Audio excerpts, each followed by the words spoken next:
A história de Davi, do pastor ao ungido de Deus. Em Belém, uma pequena cidade nas montanhas de Judá, vivia um homem chamado Jessé, descendente direto de Rute e Boaz, cujas raízes remontavam à tribo real de Judá. Jessé tinha 8 filhos, e o mais novo deles era Davi, enquanto seus irmãos mais velhos, Eliabe, Abinadab, Samá e os outros, eram homens fortes e imponentes, que ajudavam nas questões da família e participavam dos assuntos da cidade. Davi, o caçula, era relegado ao trabalho mais simples e solitário: cuidar das ovelhas de seu pai nos campos ao redor de Belém. A vida de pastor não era fácil, nem romântica, como alguns imaginam. Davi passava dias e noites nos campos, exposto ao sol escaldante do dia e ao frio penetrante das noites nas montanhas da Judéia. Ele guiava as ovelhas a pastos verdes e águas tranquilas, conhecendo cada animal pelo nome. Protegia o rebanho de predadores, coisa nada trivial, quando leões e ursos vagavam pelas colinas procurando presa fácil. Várias vezes, Davi teve que enfrentar essas feras com suas próprias mãos, usando apenas seu cajado, sua funda e sua coragem. Quando um leão ou urso atacava e levava um cordeiro, Davi não hesitava. Corria atrás do predador, golpeava-o, arrancava o cordeiro de suas mandíbulas e, se necessário, matava a fera. Essas experiências, invisíveis aos olhos humanos, estavam moldando nele algo que seria essencial no futuro: uma fé inabalável de que Deus o livraria de qualquer perigo. Mas Davi não era apenas um guerreiro em formação. Durante as longas horas de solidão nos campos, ele desenvolveu outra habilidade extraordinária: a música. Criou uma harpa e aprendeu a tocá-la com maestria. Suas melodias acalmavam as ovelhas, e as palavras que compunha eram orações e louvores ao Deus de Israel. Sob o céu estrelado, ele meditava sobre a grandeza do Criador, sobre as promessas feitas a Abraão, Isaque e Jacó, sobre a lei dada a Moisés. Sua alma se encheu de reverência e adoração. Aquele jovem pastor estava desenvolvendo uma intimidade com Deus que poucos homens alcançariam. Deus não via apenas um jovem cuidando de ovelhas. Via um futuro rei sendo preparado na escola da humildade, da solidão e da dependência divina. Neste mesmo tempo, o reino de Israel estava em crise. Saul, o primeiro rei escolhido pelo povo por sua aparência imponente e estatura impressionante, havia começado seu reinado com promessas, mas sua desobediência repetida às ordens de Deus revelou um caráter falho. Quando Deus ordenou que destruísse completamente os amalequitas e tudo o que possuíam, Saul poupou o melhor do gado e o rei Agag. Quando confrontado pelo profeta Samuel, Saul apresentou desculpas em vez de arrependimento genuíno. Samuel declarou palavras devastadoras: porventura, tem o Senhor tanto prazer em holocaustos e sacrifícios, quanto em que se obedeça a sua palavra? Eis que o obedecer é melhor do que o sacrificar, e o atender melhor do que a gordura de carneiros. Porque a rebelião é como o pecado de feitiçaria, e a obstinação é como a idolatria. Visto que rejeitaste a palavra do Senhor, Ele também te rejeitou a ti, para que não sejas rei. Samuel nunca mais viu Saul até o dia de sua morte, e chorava por ele. Mas Deus disse a Samuel: até quando terás pena de Saul, havendo-o eu rejeitado, para que não reine sobre Israel? Enche o teu vaso de azeite, e vai. Envio-te a Jessé, o belemita, porque dentre os seus filhos me provi de um rei. Samuel obedeceu, mas com temor, pois Saul ainda estava vivo e reinando, e poderia o matar se descobrisse que estava ungindo um sucessor. Deus o instruiu a ir a Belém, sob o pretexto de oferecer um sacrifício, e convidar Jessé e seus filhos para a cerimônia. Quando Samuel chegou a Belém, os anciãos da cidade tremeram ao seu encontro, perguntando se vinha em paz. Ele confirmou que sim e pediu que se santificassem para o sacrifício.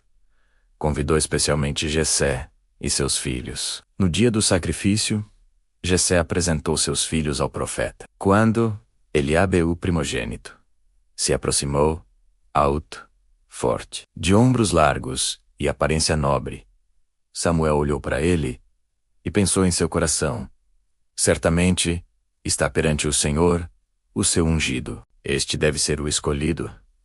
Afinal, ele se parecia muito com Saul, e Saul havia começado bem. Mas imediatamente o Senhor disse a Samuel: não atentes para sua aparência, nem para a altura da sua estatura, porque o rejeitei. O Senhor não vê como vê o homem vê o exterior, porém o Senhor, o coração. Jessé fez passar Abinadab, o segundo filho. Samuel observou-o atentamente. Mas Deus disse: nem a este escolheu o Senhor. Então veio Samá, o terceiro. Novamente, Samuel ouviu: nem a este escolheu o Senhor. Um por um. 7 filhos de Jessé passaram diante de Samuel. E sobre cada um, Deus disse a mesma coisa: não escolhi este. Samuel ficou perplexo. Deus havia dito claramente que escolhera um dos filhos de Jessé. Mas todos os 7 haviam sido rejeitados. Virando-se para Jessé, Samuel perguntou: acabaram-se os teus filhos? Jessé respondeu, quase como se não fosse importante: ainda falta o menor, que está apacentando as ovelhas. Samuel ordenou com urgência: manda chamá-lo, pois não nos assentaremos à mesa sem que ele venha. Enviaram mensageiros aos campos para buscar Davi. O jovem pastor deve ter ficado surpreso com a convocação. Talvez tenha se apressado em lavar-se no ribeiro e trocar de roupa, mas ainda trazia o cheiro das ovelhas e a marca dos campos em seu rosto bronzeado pelo sol. Quando Davi entrou e ficou diante de Samuel, a Escritura o descreve como sendo ruivo, de belos olhos e boa aparência. Imediatamente, o Senhor disse a Samuel: levanta-te e unge-o, porque este é ele. Samuel tomou o vaso de azeite que havia trazido e, ali mesmo, na presença de seus irmãos, ungiu Davi. O azeite escorreu por sua cabeça, descendo por seu rosto. E a partir daquele dia, o Espírito do Senhor veio poderosamente sobre Davi. Algo mudou dentro dele. Não externamente, mas espiritualmente. Deus havia colocado sua mão sobre aquele jovem. Mas ninguém, exceto aqueles presentes na casa, sabia o que havia acontecido. Não houve proclamação pública. Não houve coroação. Não houve celebração nacional. Davi foi ungido em segredo. Depois da cerimônia, ele simplesmente voltou para os campos e continuou cuidando das ovelhas de seu pai. A vida seguiu aparentemente normal. Mas Davi sabia que algo fundamental havia mudado. Deus o havia escolhido para algo maior, embora ele não soubesse quando ou como isso se cumpriria. Por ora, continuaria sendo fiel no pouco, cuidando bem das ovelhas, adorando a Deus em segredo, desenvolvendo seu caráter longe dos olhos humanos. Enquanto o Espírito de Deus vinha sobre Davi, algo oposto acontecia com Saul. O Espírito do Senhor se retirou dele, e um espírito maligno da parte do Senhor o atormentava. Saul mergulhou em profunda depressão, episódios de fúria incontrolável e paranoia. Seus servos, preocupados, sugeriram que procurassem alguém que soubesse tocar harpa bem, para acalmar o rei quando os ataques viessem. Um dos servos disse: tenho visto um filho de Jessé, o belemita, que sabe tocar bem. É valente, guerreiro, sisudo em palavras, de boa aparência, e o Senhor é com ele. Notavelmente, até um servo pagão reconhecia que Deus estava com Davi. Saul enviou mensageiros a Jessé: envia-me Davi, teu filho, o que está com as ovelhas. Jessé não podia recusar uma ordem real. Preparou um presente, um jumento carregado de pão, um odre de vinho e um cabrito, e enviou tudo pela mão de Davi ao rei. Assim, o jovem pastor entrou no palácio real. Quando Saul o viu, amou-o muito e o fez seu escudeiro. Um cargo de honra que significava estar próximo ao rei em momentos críticos. Saul enviou mensagem a Jessé: deixa Davi ficar perante mim, pois achou graça aos meus olhos. E sempre que o espírito maligno vinha sobre Saul, Davi tomava a harpa e tocava. A música acalmava o rei. O espírito maligno se retirava dele, e Saul melhorava. Era uma cena irônica e profética. O rei rejeitado sendo acalmado pelo rei escolhido.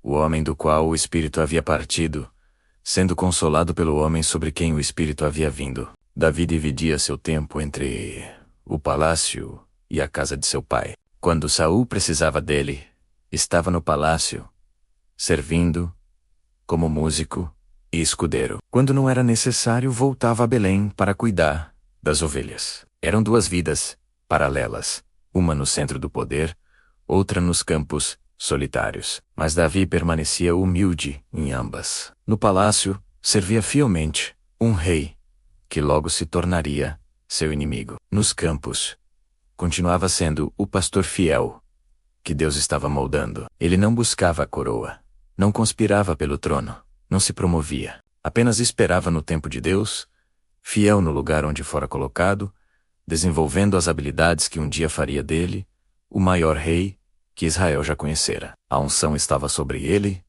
o Espírito dentro dele, e o destino diante dele. Mas primeiro, viria um teste que revelaria ao mundo inteiro quem Davi realmente era.